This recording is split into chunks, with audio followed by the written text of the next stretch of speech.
Profeta Oséias, capítulo 11. Tem som aí? Aumentar? Aumentar bastante lá. Profeta Oséias, capítulo 11. Glória a Deus. Que livro, que profeta. Como Deus pode falar assim conosco, de uma forma assim, tão comprometedora. Se você ler o livro do profeta Oséias descuidadamente, você primeiro não vai entender muita coisa. Segundo, você vai falar assim, não pode. Não, está de brincadeira. Está de brincadeira. Porque é cada coisa, irmãos. Eu quero ler esse texto. Tenho dito para vocês que o tema mais possível é o desdobramento de não se conhecer a Deus. O desdobramento, as consequências de não ter conhecimento de Deus, da sua palavra, das suas orientações. Amém? E aí a cada capítulo eu acho um subtema. É muito difícil fazer isso. Mas a cada capítulo a gente encontra um subtema. Então o assunto geral do capítulo 4 ao capítulo 14 é este: os desdobramentos de não se conhecer a Deus, as consequências de não ter conhecimento de Deus, da pessoa de Deus. Amém? Da pessoa de Deus, não é do texto em si, das letras, mas da pessoa de Deus. Amém? Do capítulo 4 para frente é esse o assunto central. Mas o subtema para esse capítulo 11 eu fiz o seguinte: sem mérito algum. Diga essa frase, sem mérito algum. Tá bom aí atrás, Renan? Chega bem aí? Tá bom? Tá? Diga de novo, sem mérito algum. Essa palavra está em moda, né? Sabia que essa palavra está em moda? Quantos aqui já ouviram falar assim sobre a palavra meritocracia? Os empresários falam isso hoje. Os times de futebol só falam disso agora. Meritocracia. Quem vai jogar é por mérito, por merecimento, né? As empresas, elas presenteiam por merecimento. A gente estava vendo uma reportagem de uma cidade no Brasil, que os professores tiveram até o 17º salário. Maravilha, hein, professorada? Ó, 13º, 14º, 15º, 16º e uma metade do 17º. E por quê? Meritocracia. Diga, sem mérito algum. Essa frase, ela está em toda a Bíblia.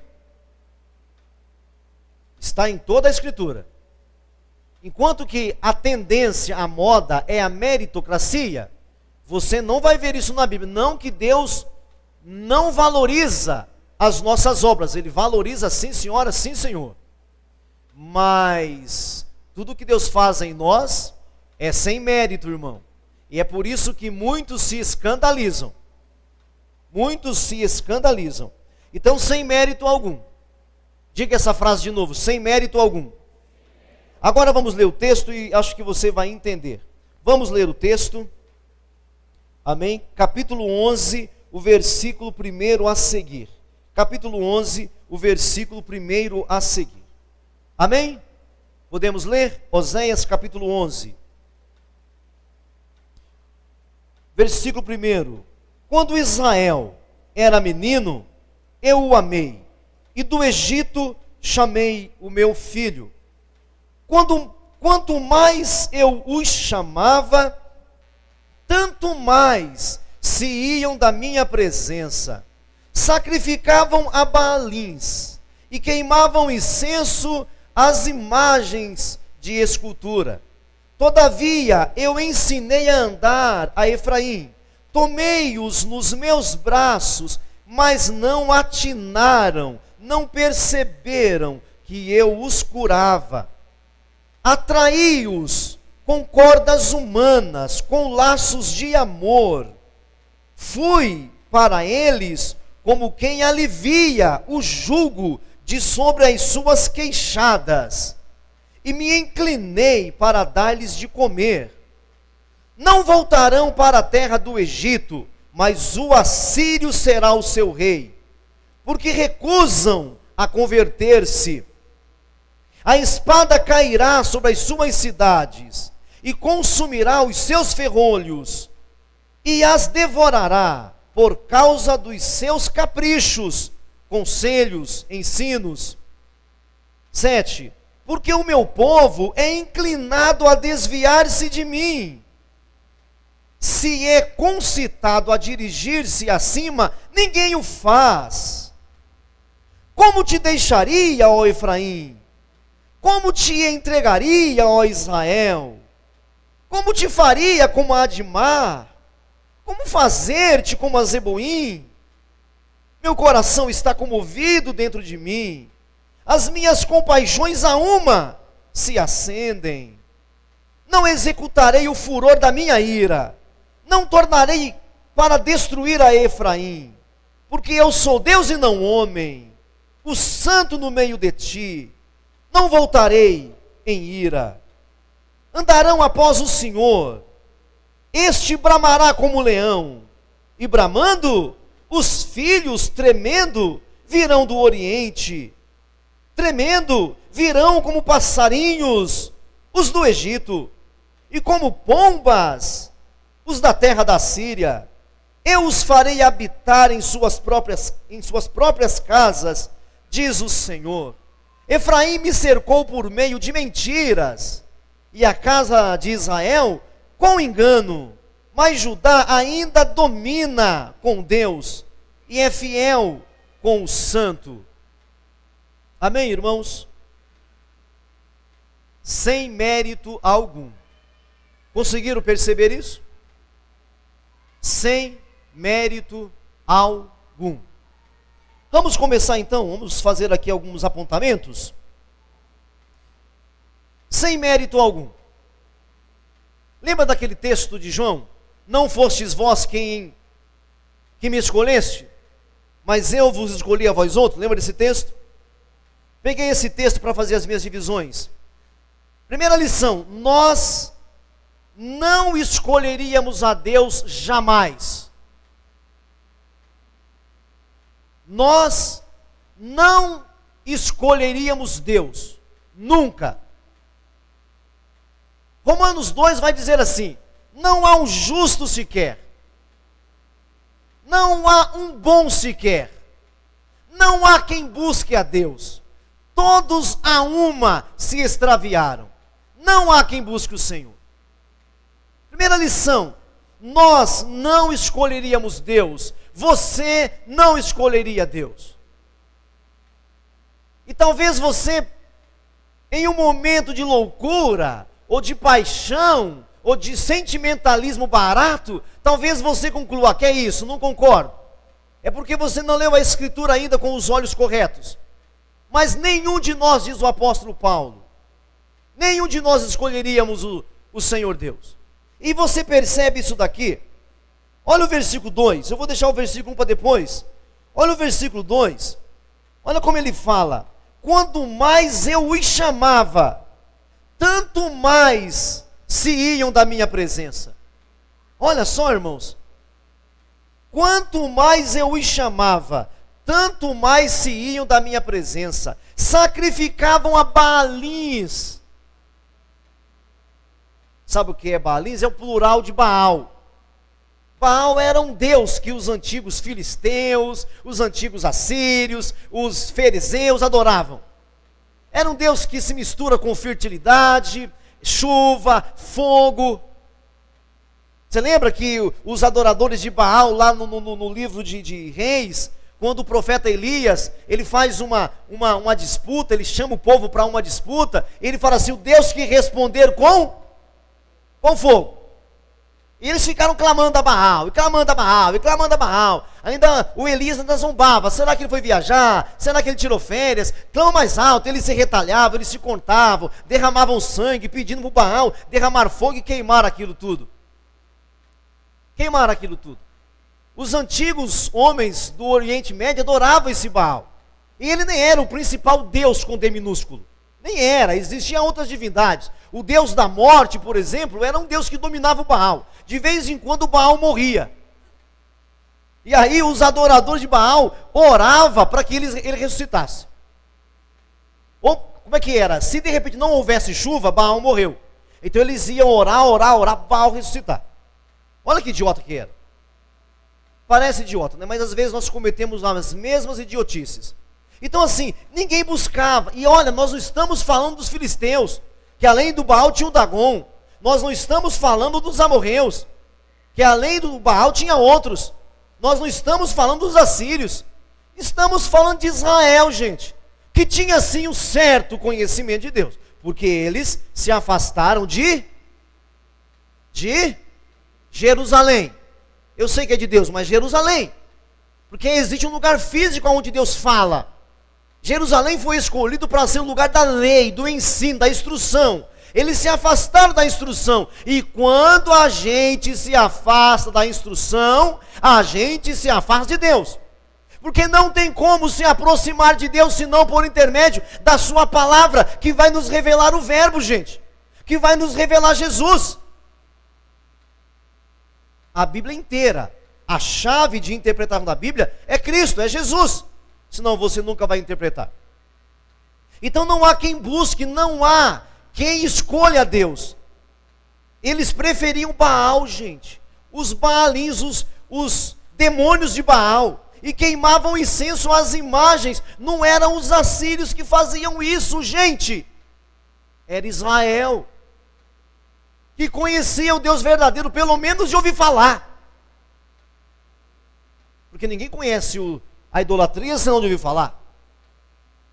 Eles conheciam Deus, pelo menos de ouvir falar eles conheciam. E queimavam incenso a outras coisas. Então assim, quanto mais os chamava, mais eles se afastavam. Versículo 5. Versículo 5. Não voltarão para a terra do Egito, mas o assírio será o seu rei, porque recusam a converter-se. Eles não querem saber de Deus. Agora olhe para cá um minutinho. O que quer dizer isso? O que quer dizer isso? Voltarão para o Egito. O Oséias está pregando e falando para eles que eles vão voltar para o Egito. Sabe o que eles falam, esses irônicos aqui? Já que nós vamos, sempre que os profetas vinham e falavam assim, vocês serão levados escravos, vocês serão levados cativos. Esse povo aqui estava tão mal acostumado, tão irônico, tão dissimulados. Sabe o que eles já falavam? Se eu for para o Egito é bom, né? O Egito? Poxa vida, hein? Aproveita e tira umas férias, né, irmão? Tem gente que pega férias para ir para o inferno. Em vez de pegar férias e aproveitar para curtir mesmo, com qualidade de vida, não, vai para o inferno. Começa a falar bobagem, sentir bobagem, beber besteira, comer bobagem, você entendeu? Vai para o inferno. Aqui eles falam assim, já que nós vamos para o inferno, vamos aproveitar e tirar férias. Aí o Senhor fala isso aqui, olha, vocês não vão tirar férias no Egito. O Egito é o passado de vocês. Vocês vão ser dominados pela Assíria. E mesmo assim eles não se convertem. Eles não escolhem Deus. Eles não preferem Deus. É para a Assíria que vocês irão. É para a Síria, é lá que vocês serão dominados. Olha o versículo 6. A espada cairá sobre as suas cidades e consumirá os seus ferrolhos. Ferrolho aqui é como se fosse fechadura hoje em dia. Um trinco bem reforçado. A espada cairá sobre as suas cidades, consumirá os seus ferrolhos e devorará por causa dos seus caprichos, diz a minha versão. A sua versão, ela pode dizer assim, ela pode dizer ensino, ela pode dizer conselhos, por causa dos próprios conselhos. Provérbio 3,5 fala assim, não se estribes no seu próprio conselho, no seu próprio entendimento. Está ouvindo isso aqui? Me ouve bem aí atrás? Me ouve bem aí atrás ou não? Senão a gente aumenta aqui. Provérbios 3,5 vai falar isso para a gente. Não se estribes, não se fundamente não se fundamente, não se alicerce no seu próprio entendimento, no seu próprio conselho. Não fundamente a sua vida nisso. E aqui no versículo 6, olha só: a espada cairá sobre as suas cidades, consumirá até mesmo as suas fechaduras, e as devorará, por causa dos seus caprichos, dos seus entendimentos, dos seus conselhos, dos ensinos que vocês mesmos levantam. Irmãos, não fale que isso está longe de você, meu irmão. Não fale que isso está longe de você. Olha quantas aplicações a pastora fez aqui, o Bruno fez aqui. Olha quantas aplicações atuais foram feitas aqui. Não ache que você é super-homem, super-mulher. Porque nós, irmão, em nós mesmos, nós não escolheremos Deus. Nós não escolheremos Deus. Nós sempre escolheremos nós mesmos. Nós escolhemos sempre o nosso jeito. Igual a gente pregava aqui um desses dias aí. A chuva, o vento, a tempestade, ela vem sobre os que edificam a casa na rocha e vem também sobre os que edificam a casa na areia. Sabe por quê? Porque você acha, irmão, eu acho, nós sempre achamos que as perseguições que nós passamos são maiores do que a do meu vizinho. Nós sempre concluímos que as adversidades que vêm sobre nós é sempre maior que a dos irmãos. E aí você fala: não, eu estou passando por isso, mas você não sabe por quê. Se você estivesse na minha pele, nós sempre somos assim. Nós sempre achamos que as nossas dificuldades é maior. Ah, não, você não sabe o que eu estou passando no meu casamento. Ah, você não tem ideia. O que eu estou passando na minha vida profissional. Você não tem ideia, eu estou sem dinheiro para comprar o leite da minha criança. Você não tem ideia, a gente sempre acha que a nossa dificuldade é maior que a do nosso irmão. E nós não deveríamos olhar para isso. Isso é você se fundamentar no seu entendimento. E para essas pessoas assim, sempre aparece alguém para falar assim: eu tenho a receita. E aí você cai que nem patinho. Ah, olha, eu tenho aqui uma campanha, eu tenho aqui uma corrente. Vamos fazer assim uma campanha de oração à meia-noite, todo dia à meia-noite, vamos pegar firme. Quando você começa a entender a vida a partir da sua carne, sempre aparece alguém para te enganar. Sempre aparece alguém para te enrolar. É igual foi falado agora há pouco aqui, né? Você quer que a situação ao seu redor mude, você não quer mudar, né?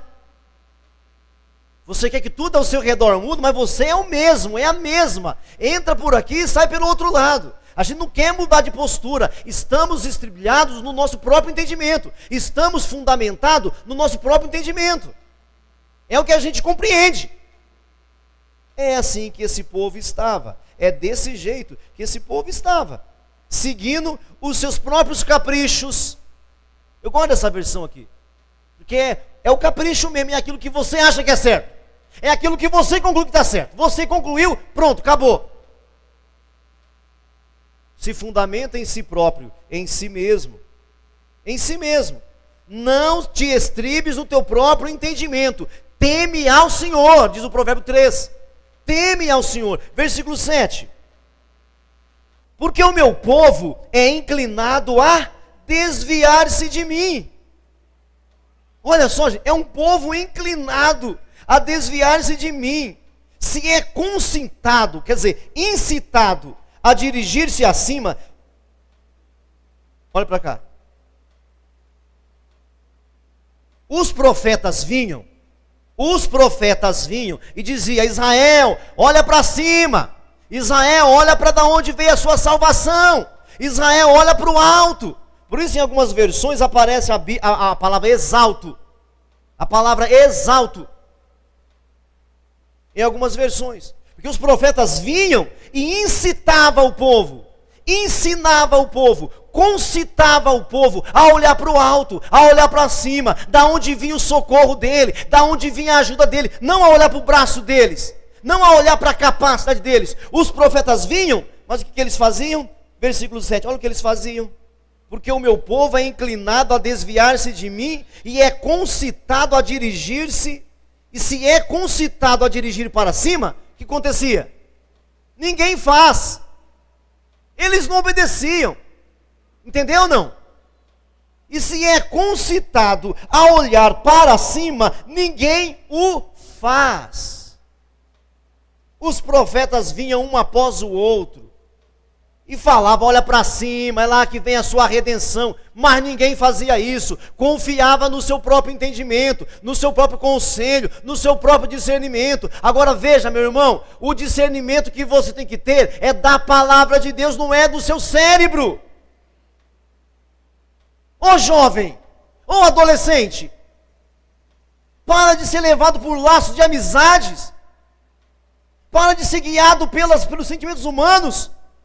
Deixa a palavra de Deus te guiar, deixa a palavra de Deus te orientar, porque senão você vai ser enganado ano após ano. Estamos começando um ano novo agora. Até quando você vai ser iludido por você mesmo? Porque se você estiver passando por dificuldade e você chorar, pode ter certeza que alguém sempre tem uma receita, né, irmão? O Bruno aqui falou aqui do Todo Mundo Odeia o Chris, né? Quem já assistiu aqui Todo Mundo Odeia o Chris? Lembra da mãe do Chris? Quem lembra da mãe do Chris? Ela sempre tinha um xaropinho pro Chris, lembra disso? Não é isso? Quem lembra disso? Né? A mãe é assim, né? O filho está com dor no pé, um xaropinho. Dor de cabeça, mesmo xaropinho. O mesmo xaropinho cuida a dor de cabeça e cura a dor no pé. Toda mãe é assim. Mas nós somos assim. Você reclama, meu irmão, vai aparecer alguém aí com um remedinho para você. Porque você não é guiado pela palavra. Você é guiado pelos laços humanos. Você é guiado por achismo. Alguém vem, lê a escritura para você e pronto.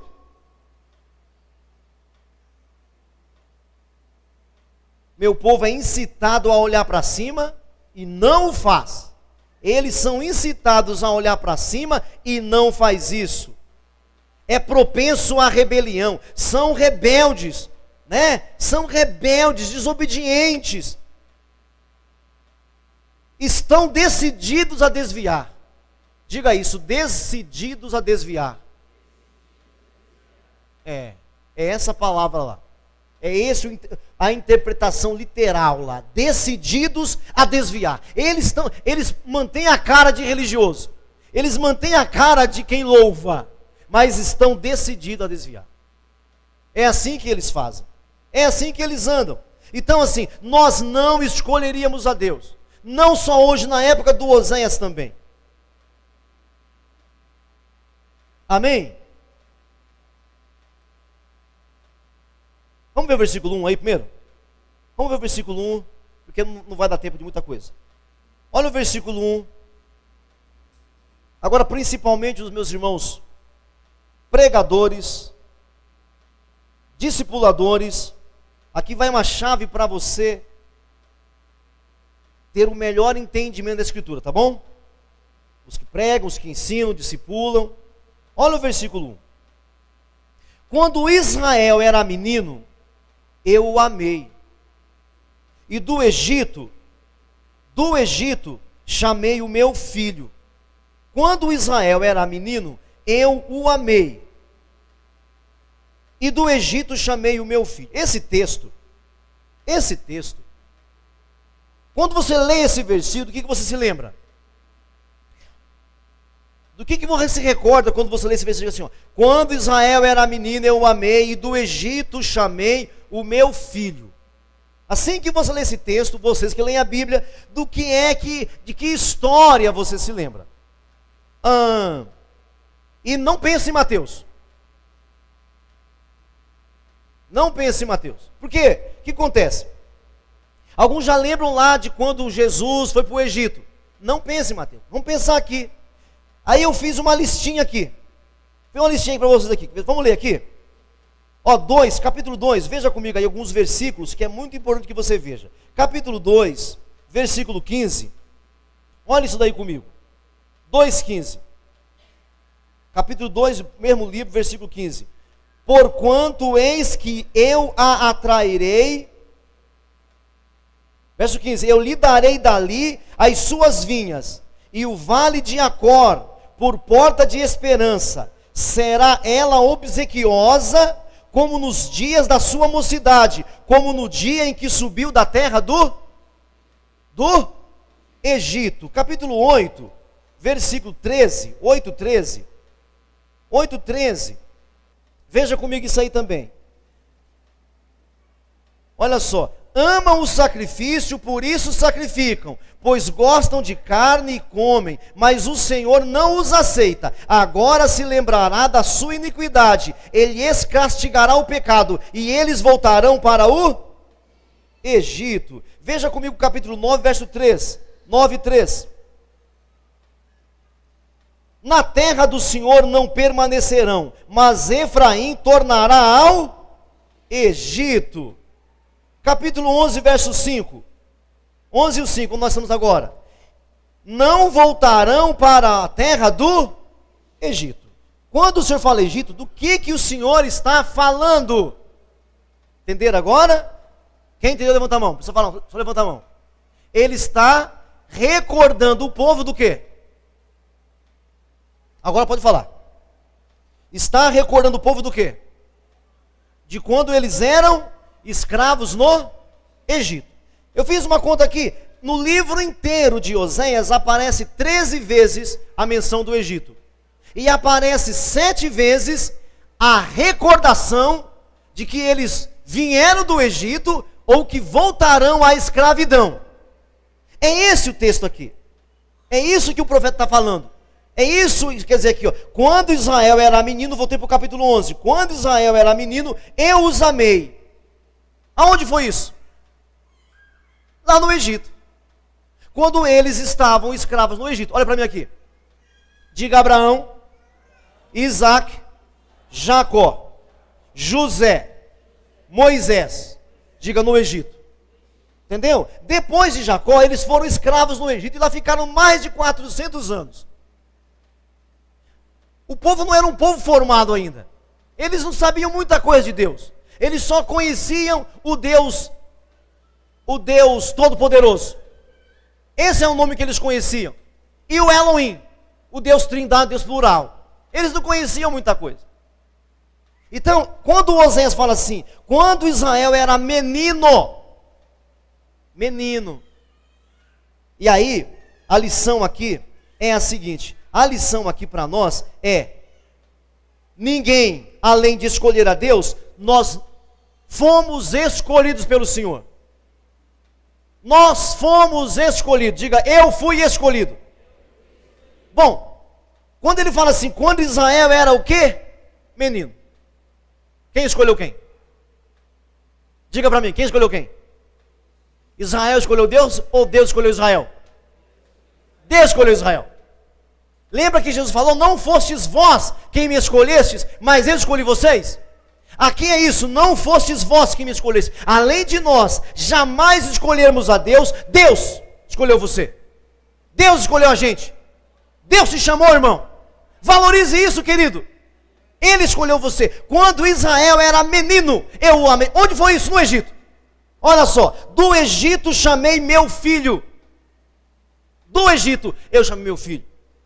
Então não fostes vós que me escolhestes. Quando era menino, lá no Egito, eu o amei, ele quis me ensinar, ele quis me instruir, não tratei eles como escravo, o Egito tratava eles como escravo, Deus não trataria como escravo.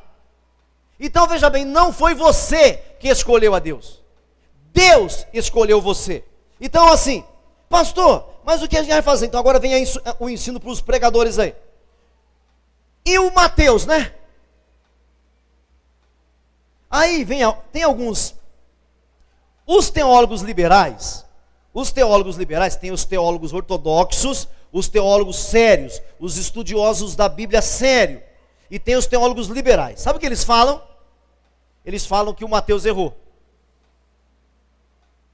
Por que o Mateus errou? Porque o Mateus pegou essa palavra, vamos ler lá? Quer ler comigo? Você quer ver comigo? Mateus capítulo 3, vamos achar o versículo? Quem sabe decor me fala. Vai para Mateus aí, só para você ver isso. Mateus, no capítulo de número 3. Mateus capítulo 3.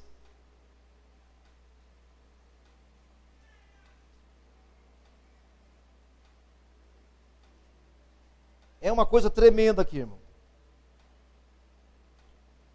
Capítulo 3, versículo...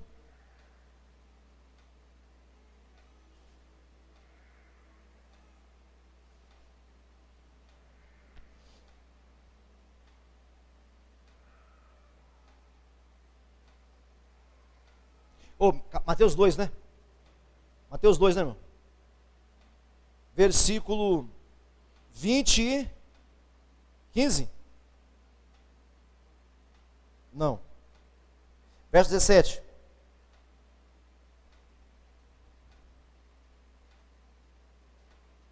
Mesmo, desculpa, irmão. Verso 15. Acharam 2,15? Mateus 2,15. Vamos ler o 14 também?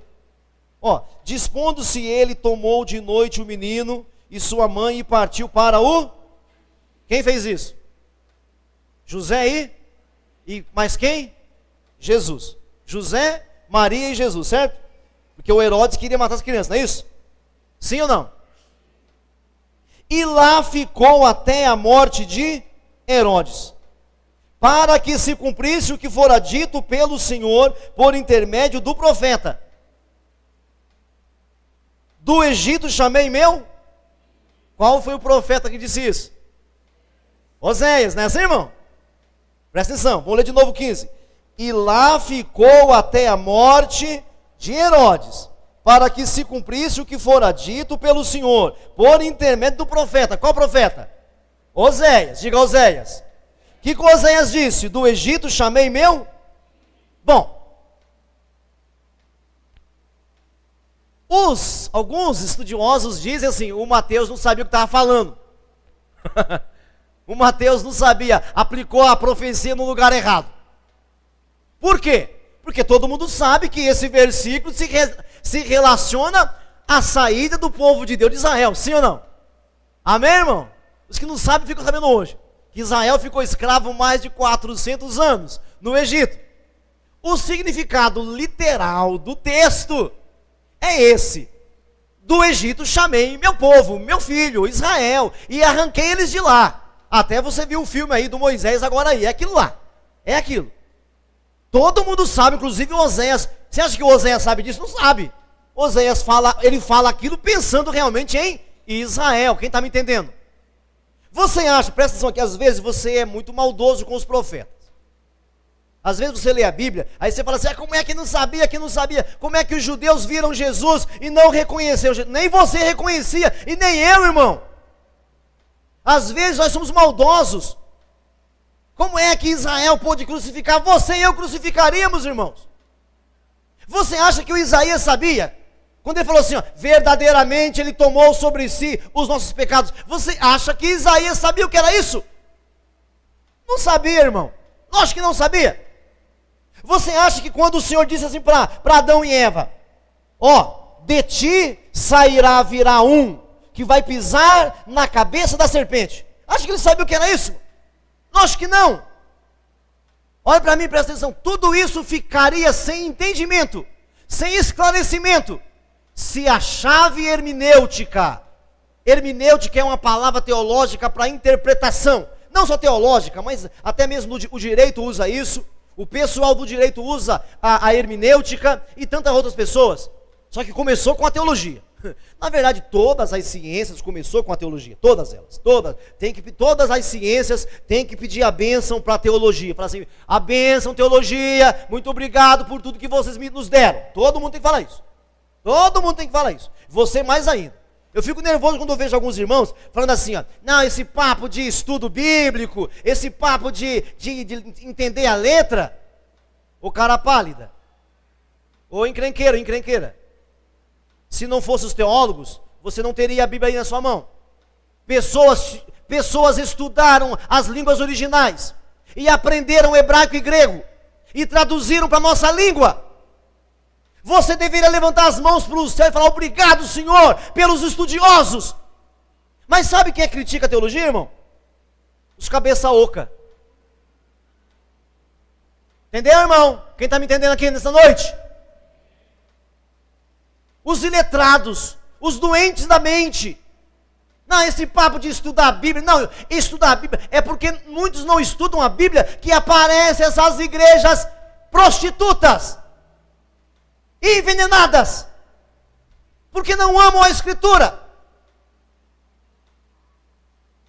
Amém, irmão? Cristo é a chave de interpretação de tudo. Cristo é. Então voltando para cá então, para você entender. Então assim, o texto de Oséias se aplica para Israel. Lógico que é. Lógico que é. É para Israel. De lá eu chamei meu filho. De lá eu chamei meu povo. Meu filho. Agora, veja bem. O profeta fala essa frase. O evangelista Mateus pega a frase e fala assim, olha. Isso foi para se cumprir. Isso foi para se cumprir o que o profeta disse. Então é a partir daí que eu entendo toda a Escritura. Algumas pessoas falam assim, olha, a chave para entender a Bíblia é Israel. Os irmãos que gostam de estudar, depois você pede para mim lá, para eu trazer para você os que gostam de estudar, um pregador que fala que a chave de interpretação bíblica é Israel. Não é. Mas pastor, o senhor está querendo que eu ouça coisa errada? Quero. É bom ouvir coisa errada para você aprender. Tem um senhorzinho na mídia, na internet, ele dá aula profunda, só que ele erra feiamente. Porque para ele a chave de interpretação é Israel. Só que Israel já era. Se eu me ouvir falar isso, me mata. Já foi. Abra sua Bíblia em Romanos capítulo 11. Abra sua Bíblia em Romanos capítulo 11. Rapidamente eu volto para Oséias. 11, 17. 11, 17.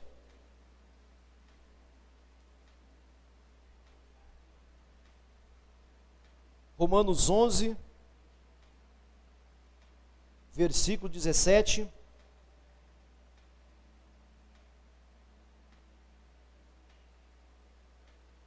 Ó, se porém alguns dos ramos foram quebrados, e tu sendo oliveira brava, foste enxertado em meio deles, e te tornaste participante da raiz e da seiva da oliveira, não te glories. Amém? Sabe o que é isso aqui? Paulo está ensinando o seguinte, que Israel foi cortado, a oliveira verdadeira foi cortada, e que nós, os gentios, fomos enxertados na raiz. Quem é o Israel hoje? Quem é o Israel hoje? Vou ler de novo para você. Se porém, alguns ramos foram quebrados, e tu sendo oliveira brava, nós, os gentios, você e eu, oliveira brava, envenenada, fostes enxertado no meio deles, e te tornastes participante da raiz e da seiva da oliveira, não te glories contra os ramos. Porém, se te gloriares, sabe que não és tu que sustenta a raiz, mas a raiz a ti.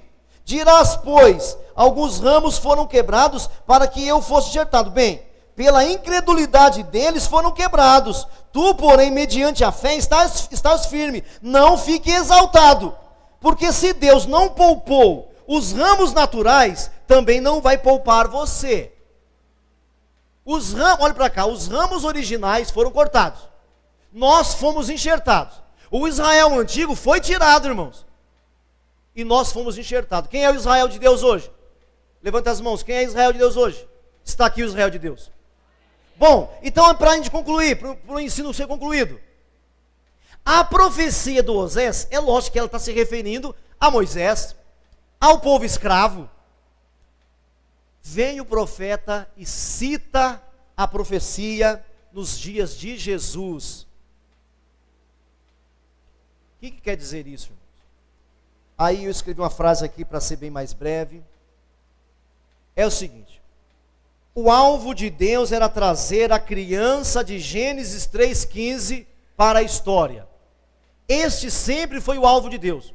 O plano de Deus não é Israel, aquilo outro, um monte de coisa. Isso aí são planos consequentes. O alvo de Deus era trazer a criança para a história. Para que o mundo fosse salvo, Israel foi formado. O mundo fosse salvo, Israel foi formado, presta atenção. Israel foi formado com um único alvo, gente: trazer a criança. Por isso, as 12 tribos, nas 12 tribos, a tribo de Judá, na tribo de Judá, quando as tribos se dividiram, só ficaram Benjamim e Judá. De Judá, você sabia que Jesus é filho de Maria, e de Maria ele é levita? Por onde que Jesus é filho de Davi? José. É por causa de José. Pelas duas veias, Jesus é filho de Davi, da família real. Da família real. Então, ou seja, para que houvesse salvação, a criança tinha que nascer. Então, para que o mundo fosse salvo, Israel foi formado para trazer a criança. A criança veio, né? Então, até a criança vir, Israel tinha um ministério. Quem está me ouvindo ainda? Israel tinha um objetivo muito claro. Por isso, gente, que até o rei Salomão, Israel cresceu, dominou o mundo todo. Depois de Salomão, Israel vai sumindo, até que resta 2 tribos. Só ficou 2 tribos. E das 2 tribos, quando Jesus nasce, só conhecemos José. Só sabemos de José. Então o alvo de Israel era trazer a criança. É isso que o profeta está falando. A criança. Depois que a criança veio, de quem é o trabalho? De quem é o trabalho? Levante as mãos. Levante as mãos. Levante mais altas as mãos. É o nosso trabalho. Depois que a criança veio, nós precisamos levar a história da salvação até a consumação dos séculos. Então o que o Oséias aqui está sendo usado aqui é o seguinte: quem é que estava no ventre de Israel? Jesus. Então quando ele fala assim, do Egito chamei meu filho, Deus está se referindo, não é o Israel político, gente. Deus está se referindo à promessa, àquele que está no ventre da mulher. Como é que o senhor sabe disso, pastor? Porque eu sei que Jesus é a chave de interpretação. Ele é a chave de interpretar a Escritura. Não tem como interpretar. Tudo que Jesus disse, decore. E a partir dali, leia a Bíblia. Por isso, quando você vai aconselhar alguém a ler a Bíblia, comece aconselhando a ler o Novo Testamento. Que depois que ela ler o Novo Testamento, o Espírito ensina para ela e tudo fica claro. Então, Jesus é a chave de interpretação. Então, Jesus, gente, quando ele fala assim, do Egito chamei meu filho, ele está se referindo a Jesus? Está. Só que o Oséias não sabia disso. Por causa do que o profeta disse para Jesus, eu sei que, quando ele fala isso, é que Jesus estava no ventre da mulher, lá na época dos hebreus, no Egito. Amém, irmãos? E para concluir,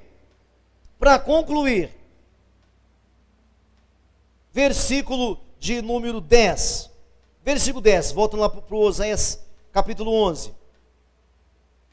A palavra de Deus sempre vencerá. Terceira lição é essa. Então, primeira, você nunca escolheria a Deus, viu? Nunca. Segunda lição, foi Deus que te chamou. E Ele chama você hoje de filho dele, viu? Por causa de quem? De Jesus.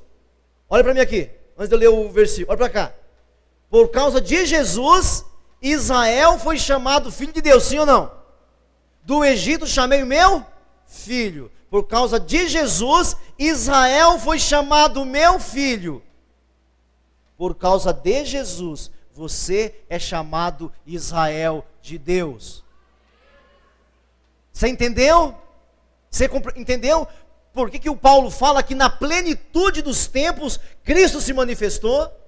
Por causa de Cristo, Israel foi chamado filho de Deus. Por causa de Cristo, nós somos chamados Israel, filho de Deus. A palavra do Senhor nunca cairá por terra. A palavra de Deus sempre vencerá. E para concluir o versículo 10. Andarão após o Senhor. Isso aqui é uma promessa. Andarão após o Senhor. O Senhor, bramará, rugirá como leão. E bramando o Senhor, os filhos, tremendo, virão do Oriente. O que quer dizer isso? A palavra do Senhor sempre se concretizará. O que você precisa é ter em si a palavra. Porque na hora que Ele gritar, nós seremos atraídos para Ele, irmãos. A palavra de Deus sempre vencerá. Não cai por terra nenhum tio, nenhuma vírgula. Irmãos, escolha receber e praticar a palavra, porque ela não cai. Não cai, ele bramará, ele rugirá como leão, e bramando o Senhor, os filhos tremendo virão do ocidente. Impressionante. E o ocidente somos nós também. O ocidente somos nós também. Até hoje eles brigam lá no Oriente, mas o maior patrimônio cristão está no ocidente.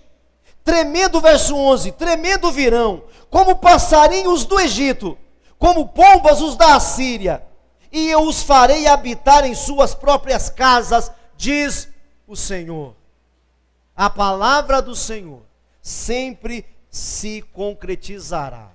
Então seria sábio da sua parte, seria inteligente da sua parte, irmão e irmã, você se mesclar com a palavra de Deus, você se fundir com a palavra de Deus, você amar a exposição da palavra. Seria inteligente da sua parte, porque do contrário, irmãos, nós seremos destruídos. Nós seremos destruídos. Olha esse versículo aqui. Olha esse versículo, quando ele fala aqui, no versículo de número 9. Olha o 9. Não executarei o furor da minha ira, não tornarei para destruir a Efraim, porque eu sou Deus e não homem. Sabe o que é isso, irmão? Na hora da vingança, Deus não é homem, Deus é Deus. Deus é Deus. Na hora da vingança, Deus é Deus. Olha o versículo 4, irmãos. Atraí-os com cordas humanas e com laços de amor. Olha para cá. No relacionamento, Deus é humano, Ele é sensível. Ele não é um cara lá em cima no cume do universo. Deus não é um ser no cume do universo, como dizia Einstein, longe da sua criação. Não, Ele se envolve com laços de amor, com laços humanos, com coração de carne. Mas na hora da vingança, Ele não é homem. Na hora da vingança, Ele é Deus. A palavra do Senhor não cai, ela não falha, ela não muda. Seria inteligente da sua parte se unir com Deus, porque Deus na hora da vingança, Ele vai ser Deus na sua vida. E na hora do relacionamento, Ele vai ser sensível a você. Ele vai ouvir a sua causa. Ele não vai ignorar você. Mesmo que você fale de uma unha encravada, o nosso Deus te ouvirá. A palavra dele não cai, irmãos. Nos relacionamentos, irmãos, Ele é como um humano, como um ser sensível. Na hora da vingança, Ele não é como um homem, porque o homem quer ver o seu adversário morto. Deus não é assim. Deus sempre é tolerante, Deus sempre estende a mão, Deus sempre joga a sua palavra para buscar você. Para mim não tem nada mais, o que eu defiro dos calvinistas é isso, porque para mim a palavra de Deus é tudo. Tudo que Ele faz com a palavra. Agora os calvinistas menosprezam a palavra de Deus. Não, o que tem que ser vai ser, Ele vai atrair você mesmo, ou não tem como escapar de Deus. Não, é a palavra que te pega. É a palavra que nos amarra, é a palavra que nos sensibiliza, porque a palavra de Deus não cai, a palavra de Deus não muda. Passarão os céus, passarão a terra, mas as minhas palavras, diz o Senhor, não passarão. Deixa o Senhor te envolver com a palavra dele nessa noite. Deixa o Senhor te atrair com a palavra dele nessa noite, irmão. Deixa Ele te pegar, porque Ele vem até você com o coração humano, com sensibilidade. Ele vem assim até você e até mim. A palavra dele nunca cai, nunca perde, nunca falha. Curva sua cabeça agora em nome de Jesus. Curva sua cabeça nesse momento, em nome de Jesus. Glórias ao Senhor. Aleluias por Jesus. Aleluias pelo Messias. Glória a Deus pelo Cristo eterno. Glória a Deus, porque Jesus nos esclareceu e nos iluminou. Glória a Ti, Jesus. Levante a sua voz, feche os seus olhos. Não saia do seu lugar agora, por gentileza. Não saia do seu lugar agora, por gentileza. Em nome de Jesus. Feche os seus olhos, curva a sua fronte, abra a sua boca e diga: Senhor, eis-me aqui. E diga ao Senhor: eis-me aqui, Senhor. Eis-me aqui rendido.